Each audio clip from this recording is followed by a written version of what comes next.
হাওর অঞ্চলে প্লাবিত ফসলের খবর নিয়ে কিশোরগঞ্জ থেকে সরাসরি যুক্ত হচ্ছেন সহকর্মী শহীদুজ্জামান শুভ।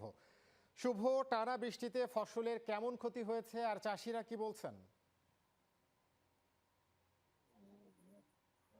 ধন্যবাদ স্বাগত সুমন। আপনি যেমনটি জানতে চেয়েছিলেন, কিশোরগঞ্জ হাওর অধ্যুষিত এলাকা, এই এলাকায় কিন্তু বোরো ধানের আবাদ হয়েছে এবছর 1,68,000 হেক্টর জমিতে, যার মধ্যে কিন্তু হাওরে রয়েছে 1,04,000 হেক্টর জমি।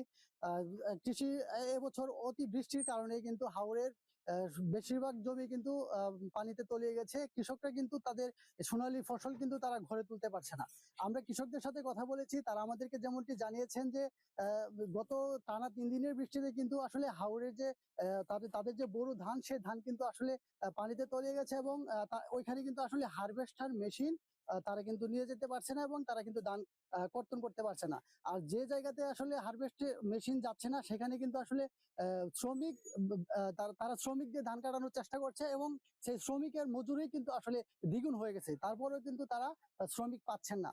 আর পাশাপাশি হচ্ছে, কৃষি বিভাগ আমাদেরকে যেমনটি বলেছেন যে এই প্রায় 80% জমি যদি পাকে, তাহলে কিন্তু ধান কেটে ফেলার কথা বলা হয়েছে। কিন্তু আসলে এখন পর্যন্ত যে অতিবৃষ্টির কারণে কিন্তু কৃষকরা কিন্তু অতিবৃষ্টির কারণে কিন্তু আসলে জমিতে ধান কর্তন করতে পারছে না। প্রচন্ড বজ্রপাতের কারণে কিন্তু আসলে সমস্যা দেখা দিয়েছে। তো এই ছিল আসলে কিশোরগঞ্জ থেকে আমার কাছে সর্বশেষ।